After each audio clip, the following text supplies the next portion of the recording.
नमस्कार दोस्तों, स्वागत है आपका SSC learning point by Singh sir. आज हम करेंगे एसएससी जीडी का सबसे लास्ट पेपर। ठीक है, बात समझ गए? तो हम लोगों ने 63 सेट कंप्लीट कर लिए हैं और बात समझने की कोशिश करना। आज कमेंट जरूर करना आपको हमारे साथ सारे पेपर पढ़कर कैसा लगा, कि कुछ समझ में आया कि नहीं आया, या वीडियो में क्या इम्प्रूवमेंट हो सकता है। कि जो कुछ भी आपको लगता है सजेशन देना चाहते हो वो बता देना। हाँ, अगर कुछ सीखने को मिला होगा तो ज़रूर कर देना, हाँ ये चीज़ें सीखने को मिली हैं, ऐसा ऐसा इम्प्रूवमेंट हुआ है। अगर नहीं कुछ सीखने को मिला हो तो बता देना कि क्या कमी रह गई, क्या नया कर सकते हैं, क्या अच्छा हो सकता है। ठीक है, चलिए फिर स्टार्ट करते हैं बिना देरी किए हुए। तीन संख्याओं का योगफल 118 है। यदि पहली संख्या और दूसरी संख्या का अनुपात इतना है और दूसरी संख्या और तीसरी संख्या का अनुपात इतना है तो तीसरी संख्या ज्ञात करें। तो देखो, पहली और दूसरी का अनुपात 3-4 है, इसमें दूसरी दी गई, दूसरी इसमें 5 थी और इसमें 4 थी। इनको बराबर कर लें यानी कि 20 कर लिया। इसको 20 करने के लिए 5 का गुणा, इसमें 5 का गुणा, यानी कि यहाँ पर 15 हो गया क्या, पहली संख्या। और यहाँ पर गुणा गुणा करना पड़ेगा 4 का, इसमें भी 4 का, तो 24 हो गई। ठीक है, तो इनको जोड़ लेते हैं। 15 और 20 कितना हो गया, 35। 35 और 20 कितना हो गया, 55 और 4 59 हो गया। 59 की वैल्यू दी थी 118, कितना गुना हो गया, 2 गुना हो गया। हमें निकालनी थी 24 की वैल्यू, यानी कि 24 दूनी 48 आंसर। अगला सवाल करते हैं। दो उम्मीदवार एक चुनाव लड़ रहे हैं, सभी मत वैध हैं। एक उम्मीदवार जिसे 38% मत प्राप्त हुए 28,800 मतों से हार गया। डाले गए मतों की कुल संख्या कितनी होगी? सिंपल सी बात है, 3862 का डिफरेंस निकाल लो। 3862 का डिफरेंस, 12 से 8 गया 4 हो गया, 5 से 3 गया 2 हो गया, यानी 24 बराबर दिया था 28800।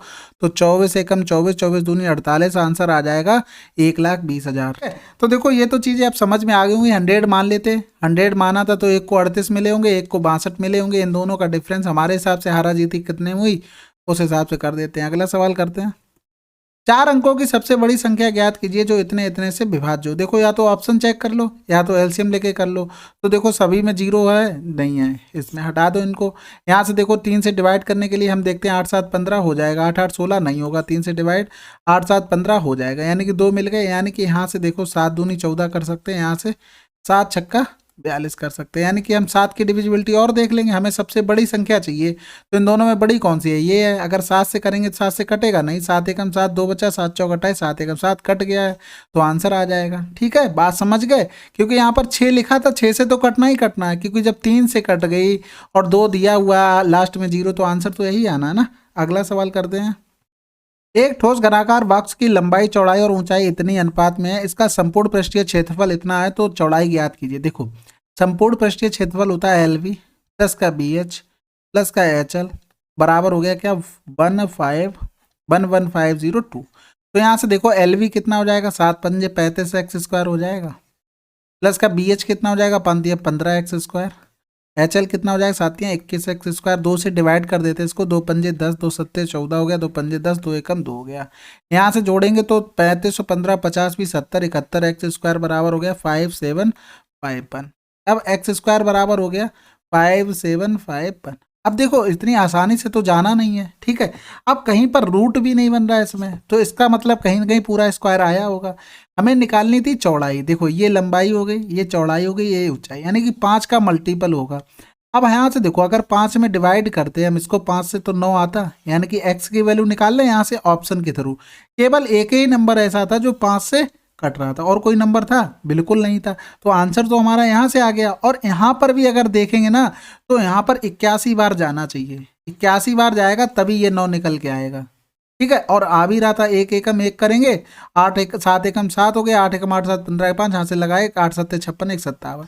तो अगर ना समझ में आया करे, तुरंत ऑप्शन का सहारा लेना शुरू कर दो, क्योंकि यहाँ पर हम निकालते तो 5x बराबर नंबर लिखते, 5 का मल्टीपल देखो, अच्छा हुआ कि एक ही में मिला, बाकी और भी चेक करते। अब जैसे मान लो 55 लिखा होता कहीं पर और 35 लिखा होता, तो 5x बराबर 45 किया तो x बराबर 9 आ गया, और 5x बराबर अगर 55 कर दे तो x बराबर 11 आ गया, और फिर अगर 5x बराबर हम करते 35 तो x बराबर 7 आ गया। अब 7 का स्क्वायर देखो ना, यहाँ पर स्क्वायर होना है, तो ये इसके पास पहुँच पाएंगे, नहीं पहुँचेंगे। इसके पास पहुँचेंगे, ये देखो ये वाले पहुँचेंगे, नहीं पहुँचेंगे। तो इस तरीके से करना होता है। ठीक है, अगला सवाल करते हैं।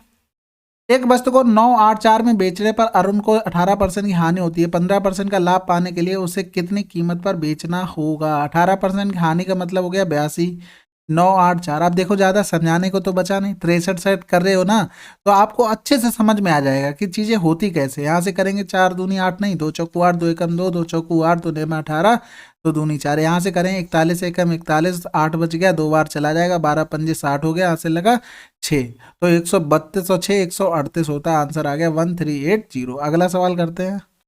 यदि 90 में से k% घटाने पर वही परिणाम मिलता है जो 60 में k% जोड़ने पर मिलता है, तो 120 का k% इतना देखो निकालना। सिंपल सवाल था भाई, 90 में से अगर k% घटा देंगे तो 100 माइनस k/100 करेंगे। ठीक है, कुछ लोगों को तो समझ में आ गया होगा कि इसमें क्या लगने वाला है।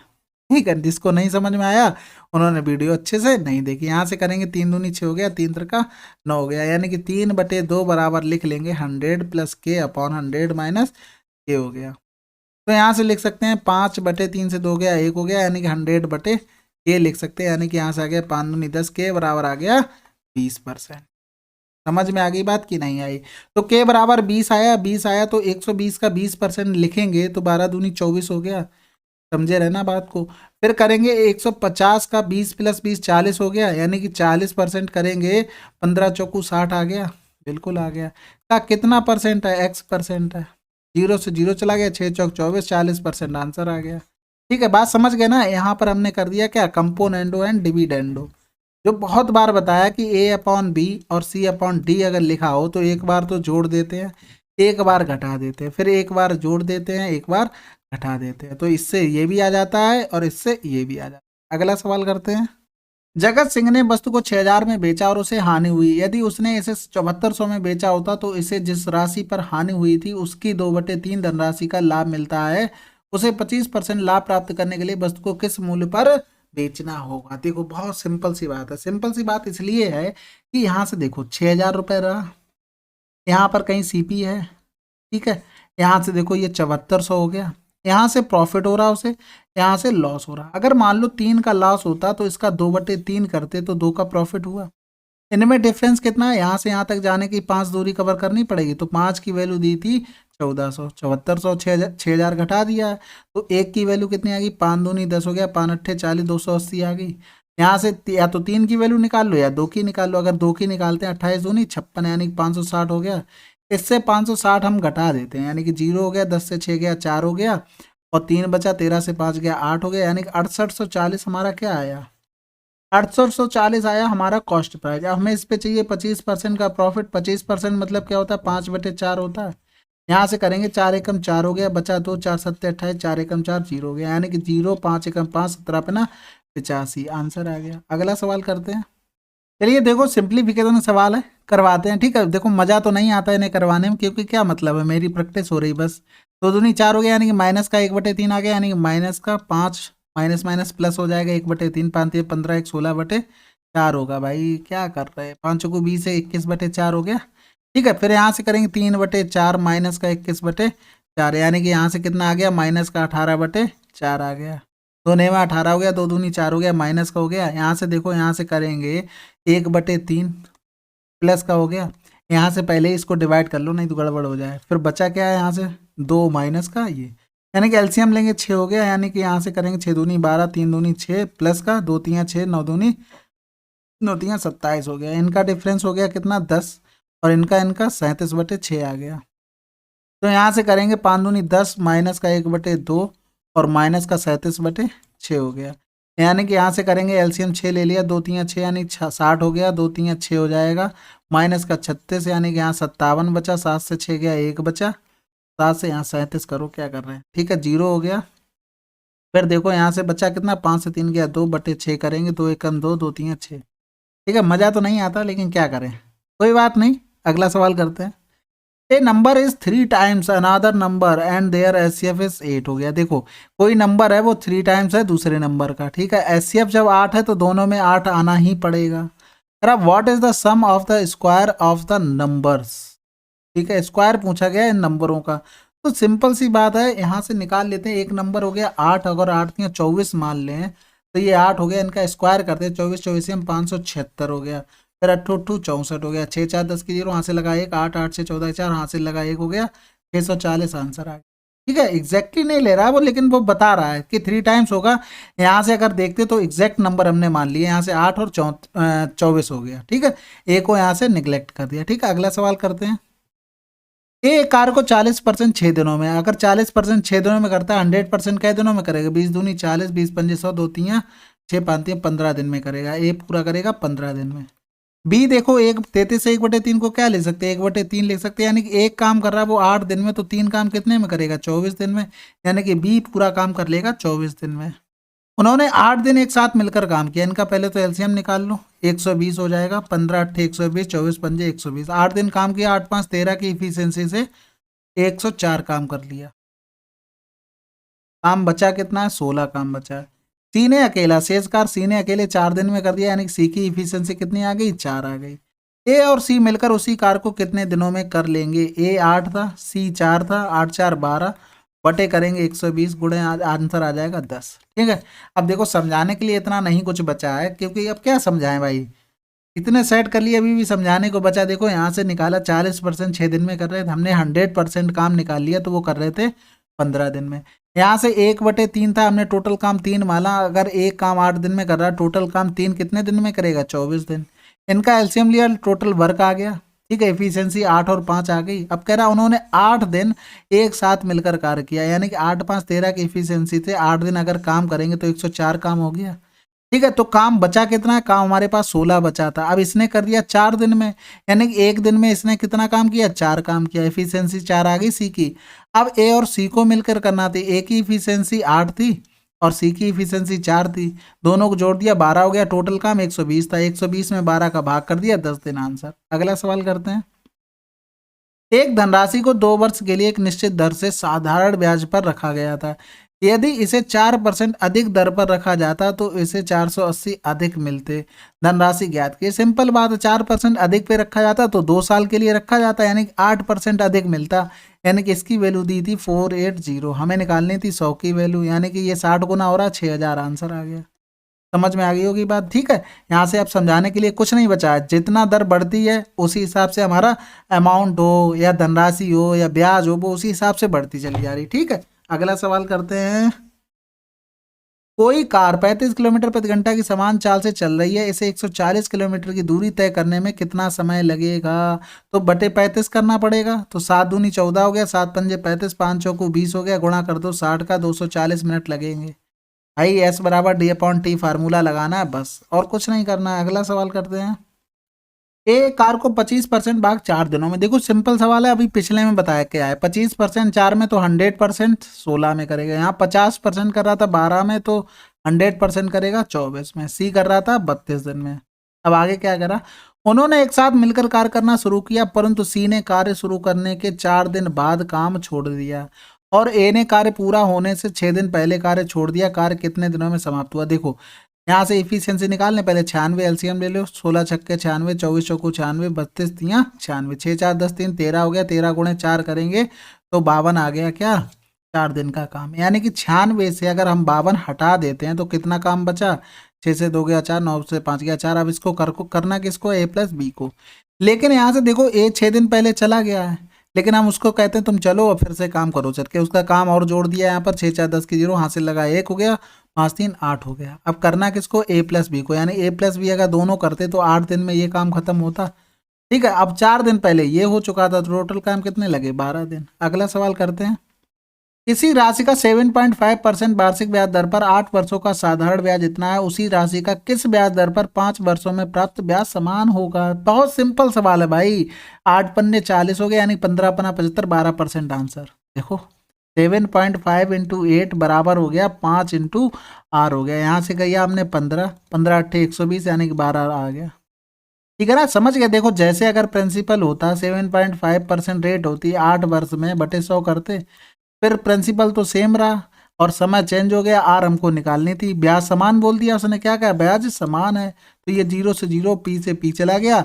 यहाँ से गया 15 पना 75 हो गया, 15 8 120 किया, यानी कि आर बराबर कितना आ गया? 12 आ गया। इसकी जरूरत भी नहीं थी। अगला सवाल करते हैं। देखो बहुत सिंपल सवाल है, हमने इसमें बताया था दूर दूर वाले से मोहब्बत करते हैं, पास पास वाले से मोहब्बत करते हैं। तो 7×5 = 35, एक्स प्लस का 7 बराबर हो गया 3, एक्स प्लस का 3 3 9। तो 35 और 3 का डिफरेंस कितना आ गया 32x, और 9 में से 7 गया कितना हो गया 2 हो गया, यानी एक्स बराबर आ गया 1/16। अगला सवाल करते हैं भाई। तीन संख्याओं का अनुपात इतना है, इनके वर्गों का योग इतना है, संख्याओं का योग क्या होगा। देखो इसको सवाल को बहुत छोटे तरीके से कर सकते हैं। यहाँ से देखो 5 4 9 3 12 हो गया। 12 गुणे अगर एक्स करते तो संख्या किससे आनी चाहिए, 12 से डिवाइड होनी चाहिए। तो देखो 180 हो रहा है, बिल्कुल हो रहा है, ये हो रहा है, ये तो हो ही नहीं सकते क्योंकि लास्ट में क्या था ऑड था। तो यहाँ से देखो ये भी नहीं हो रहा, आंसर लगाते आगे बढ़ते। बाकी 3 3 9 5 25 4 चौकू 16 हो गया, 9 5 14 6 20 की 0 यहाँ से लगा 2 2 2 4 1 5 हो गया, यानी कि 50 बराबर आ गया 11 250 इंटू एक्स स्क्वायर भी है। तो यहाँ से एक्स स्क्वायर बराबर निकालेंगे 11 2 5 0 बटे 50, 0 से कट गया, 5 दूनी 10 हो गया, फिर बचा 5 दूनी 10 55 25, यानी एक्स बराबर 15 आ गया। देखो 15 12 180 होता है। अगर बाई चांस मान लो यहाँ पर कभी कभी बड़ी संख्या दे देता है, इसमें काटने में दिक्कत होती, तो यहाँ से देखो, यहाँ से अगर करते 12x, इसमें एक ही तो संख्या थी जो 180 आ रही थी, यानी कि यहाँ पर अगर 2 3 भी आती तो हम यहाँ से लिखते 12 गुणे 15, और जो आती उसको भी लिखते, यानी कि 12 तो हटा दिया, यानी कि जो x आएगा वो ये आया है। लेकिन यहाँ पर एक्स स्क्वायर कितना आएगा, इसका स्क्वायर आया होगा, एक्स स्क्वायर इतना, इसका स्क्वायर, यानी नीचे वाले से जब काटेंगे तो 225 बार कटेगा। तो ऑप्शन का सहारा लेके वहां से निकाल लिया करो, पेपर में छोड़ के कुछ भी नहीं आना है। ठीक है, अगला सवाल। एक वस्तु को 19% की छूट के बाद इतने में बेचा जाता है, यदि इतनी की छूट दी जाती तो वस्तु का विक्रय मूल्य क्या होगा। देखो सिंपल सी बात है, 100 की वस्तु रही होगी, 19% की छूट देता है 81 में, अगर वो अब देना चाहता 17.5% के, मतलब अगर 18 की देता तो 82 करना पड़ता, लेकिन 0.5, यानी 81 की वैल्यू हमें दी गई थी 12 15, और यहाँ से करेंगे हमें 81.5 की। तो देखो ऐसा नहीं हर बार काटने ही बैठ जाओ, अब धीरे धीरे अपनी डेवलप करो, स्किल डेवलप करो। तो यहाँ से देखो लास्ट में क्या मिल रहा था, एक एक पे 5 पहुंचना था, तो कितने का गुणा करना पड़ता, या तो 5 का करो, 5 से मिल नहीं रहा, 15 का, जैसे ही 15 8 120 किया, हमारे दिमाग में एकदम से आ गया था। तो 15 अपना 75 यहाँ से लगा, 7 15 दूनी 30 37 हो गया, 15 8 120 123 हो गया, 1237.5 कहाँ लिखा है, ये लिखा है। अगला सवाल करते हैं। यदि दो गोलों का पृष्ठीय क्षेत्रफल इतना है तो उनके आयतनों का अनुपात क्या होगा। 2 और 5 का क्यूब लिख दो, कहाँ पर लिखा है 8 125 आंसर है। अब हर चीज लिखने की जरूरत थोड़ी ना, यहाँ से करेंगे। देखो गोले का पृष्ठीय क्षेत्रफल क्या होता है, 3πr², तो आधे का होता है 4πr² होता है, अपॉन कर देंगे 4π r² बराबर दिया था 4/25। ये तो कैंसिल आउट हो गया, दोनों से रूट लेंगे तो r/2/5 हो गया। तो अब देखो क्या होता है, वॉल्यूम में क्यूब करना पड़ता है, तो क्यूब कर दिया। ठीक है, अगला सवाल करते हैं। A money lender finds that due to fall in the annual rate of interest from this to this, his year's income diminishes। ठीक है भाई, 84.50 फाइंड द कैपिटल। देखो प्रोनाउंसिएशन पे ध्यान मत देना, बहुत गंदा है भाई। यहाँ से देखो पूरा अगर हम घटाते हैं, 10 से 9 गया तो 1 हो गया, 10 से 9 गया 1 हो गया, 4 से 3 गया 1 हो गया, यानी 1/4 हो गया, 4 एकम 4, और एक 5/4 की हमें वैल्यू दी गई थी 84.50। हमें टोटल बतानी थी 100 हो गया, यानी 84.50 अपॉन 5 हो गया, ऊपर 4 जाएगा इंटू 100 हो जाएगा। ठीक है, यहाँ से कर लेंगे तो 5 दूनी 10 हो गया, 20 चौकू 80 हो जाएगा। ठीक है, यहाँ से ये चला गया पॉइंट, ये तो हटाए दो, पॉइंट के बाद जीरो की कोई वैल्यू है, 8 पंजे 40 जीरो, यहाँ से लगा 4, 8 पर 8 चौक 32, और 4 36 हो गया, 8 2 64 और 3 67 हो गया, 6760 कहाँ लिखा है, ये लिखा है। अगला सवाल करते हैं। एक व्यक्ति ने 100 रुपये में 30 वस्तुएं बेची और 20% का लाभ प्राप्त किया, उसके द्वारा 100 रुपये में खरीदी गई वस्तुओं की कुल संख्या ज्ञात कीजिए। देखो संख्या में ज्ञात करनी है, देखो हमने एक चीज बहुत पहले बताई थी, ये बहुत पहले मतलब पेपर में ही बताई थी कि देखो एक वस्तु कितने की हो गई, 100/30 की हो गई।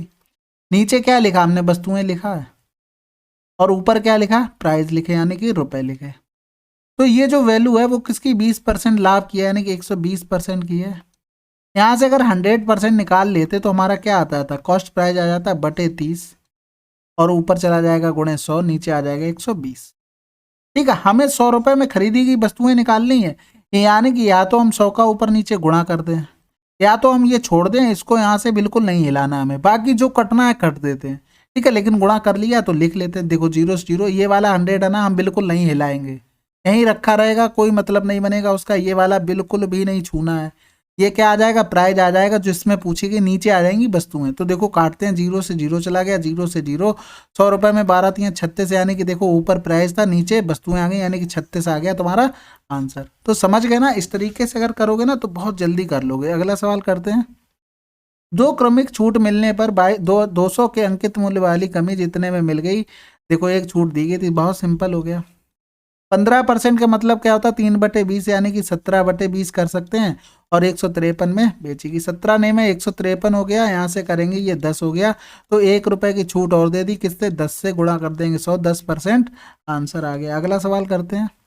एक कक्षा में 26 छात्रों का औसत 15 वर्ष है, यदि इसमें शिक्षक की आयु शामिल कर ली जाए तो औसत अंक से बढ़ जाएगा, 1 से बढ़ जाएगा। शिक्षक की आयु क्या होगी, सिंपल सवाल है भाई। 15 से वो ज्यादा लेके आया होगा, कितना ज्यादा लेके आया होगा, 27 लोग हैं, इतना ज्यादा, 7 5 12 2 हाथ से लगा 1 हो गया, 2 2 4 हो गया, यानी कि 42 आंसर आ गया। ठीक है, तो देखो इसमें समझने वाली तो बात नहीं थी, क्योंकि वो एवरेज से ज्यादा लाया होगा। कितना ज्यादा लाया होगा, 1 बढ़ रहा था प्रति 1 पर, 27 लोग हो गए थे तो 27 बड़ा होगा, तो भाई हमारा आंसर हो गया। अगला सवाल करते हैं। एक समूह में 66 से 2/3% बच्चों की औसत आयु इतनी है, समूह में सभी बच्चों की औसत आयु इतनी है, शेष बच्चों की औसत आयु क्या होगी। देखो तुम्हारे पास हर पहलू होना चाहिए, हमें इसका पता है, इसका पता है, इसको लिख सकते हैं 2/3, यानी टोटल 3 थे, 2 की ये औसत हो गई, और एक बच्चे अभी मतलब 3 से 2 चला गया, एक बचा, इसकी कहीं निकालनी होगी। ठीक है, बात समझ में आ गई। तो यहाँ से देखो, अगर 13 दिया था, यहाँ से इसकी हमें निकालनी थी, इनका रेशियो दिया था 2:1 और 14.5 ये था। इनमें डिफरेंस कितना आ जाएगा, इनमें डिफरेंस आ जाएगा 1.5 का, यानी कि 1 बराबर दिया था 1.5, 2 बराबर निकालते तो 3 आ जाता। ये वाला इससे छोटा है, यानी कि ये इससे बड़ा होगा, तो 14 3 17.5 आंसर आ गया। ये तो सभी को पता होगा, इसमें कुछ बताने के सही नहीं। अगला सवाल करते हैं। एक आदमी ने 47 किलोमीटर की दूरी 6 घंटे में तय की, उसने यात्रा के दौरान आंशिक दूरी 6 से 1/2 किलोमीटर की चाल पैदल चली, किससे, पैदल से तय की, और शेष दूरी इतने किलोमीटर प्रति घंटा की चाल से साइकिल से तय की, उसके द्वारा साइकिल से तय की गई दूरी। देखो साइकिल वाले की चाल कितनी थी, 8 दूनी 16 17/2 थी। यहाँ से देखो इसकी चाल क्या थी, 6 दूनी 12 13/2 थी। अब यहाँ से देखो हमें साइकिल वाली निकालनी थी, तो साइकिल वाली अगर दूरी हमें निकालनी तो हम ऐसी मानते कि 17 से वो कट जाए, 17 से कट जाएगी। अगर हम 34 दूरी मानते हैं, 34 मानते हैं या तो 17 मानते हैं, तो यहाँ से देखो 34 और 17 का डिफरेंस कितना आ जाएगा, 7 में से 4 गया 3 हो गया, 4 से 3 हो गया 13 हो गया, 13 हो जाएगा, यानी कि ये 13 से ये भी कट रहा था, तो यहाँ से बात बन सकती थी, बिल्कुल बन सकती थी। अगर हम 17 मानते तो 47 17 का डिफरेंस 30 आता, 13 से कटता नहीं, कटता ना, तो इसलिए हम डिस्टेंस ले सकते हैं 34। अगर हमने 34 ली और इससे जा रहा है बटे 2 करेंगे, 17 दूनी 34, 2 दूनी 4 आ गया घंटे। अब यहाँ से देखो 13/2 कर देंगे, क्योंकि यही दूरी बची थी, तो 13 2 घंटे यहाँ से आगे, टोटल टाइम 6 घंटे लगा। ठीक है ना, कभी भी कैलकुलेशन अगर टफ टाइप हो तो इसी टाइप की, ना एलिगेशन वगैरह कुछ नहीं लगाना, तुरंत ऑप्शन पकड़ो और शुरू हो जाओ। ठीक है, लेकिन हाँ प्रैक्टिस होगी तभी कर पाओगे, अगर नहीं प्रैक्टिस होगी तो बिल्कुल नहीं कर पाओगे। अगला सवाल करते हैं। देखो सिंप्लीफिकेशन का सवाल है, इसे करने का बनता है लॉजिक, बिल्कुल बनता है भाई, कर देते हैं। -2 हो गया, फिर और तो ब्रैकेट है नहीं, ऑफ है, लेकिन 25 हो गया। यहाँ से देखो 25 डिवाइड में आ जाएगा, यानी कि ये पूरा तो पूरा ये कट गया, यहाँ से आ गया 1। ठीक है, यहाँ से करेंगे तो देखो डिवाइड करना पड़ेगा, तो आ जाएगा, लिख लेते हैं 5 - 5/2, माइनस माइनस प्लस हो जाएगा, और गोड़े में 8 था, प्लस का 9 था, यानी 2 चौकू 8 हो गया, 5 चौकू 20, 5 25 और 9 34 आ गया। यहाँ से 34 गुणे 3 करेंगे, प्लस का 5 करेंगे, प्लस का 1 करेंगे, तो फिर यहाँ से करेंगे 3 चौकू 12 2, यहाँ से लगा 1 3 का 9 10 हो गया, प्लस का 6 कर देंगे, यानी कि 108 आंसर आ गया। अगला सवाल करते हैं। चलिए 15 दिसंबर की शिफ्ट 3 कंप्लीट हो गई। अब चाहता हूँ आप लोग अच्छे से सिलेक्शन लें और फिर कुछ बन के आएँ तो अच्छा लगेगा। तो यहाँ से देखो तुमने अगर शिफ्ट भी कर ली ना, कितनी कर ली, 25 3 75 हो गया, 25 छक्का 150, यानी कि 1575 सवाल कर लिए हैं। इसमें ऐसा तो हो ही नहीं सकता है कुछ आपको सीखने को ना मिला हो, कमेंट करके वो तो बताना ही बताना है। बाकी प्रैक्टिस करनी है, एक बार में ऐसा तो होगा नहीं 1575 क्वेश्चन आपने कर लिए होंगे। ठीक है, तो इसे अच्छे से करना। इसके बाद मैं एक चीज़ भी बताऊंगा, उसके लिए आपका बेनिफिट होगा, आपको मॉक में बहुत इंप्रूवमेंट मिलेगा। चलिए फिर मिलते हैं अगले वीडियो में, तब तक के लिए जय हिंद जय भारत।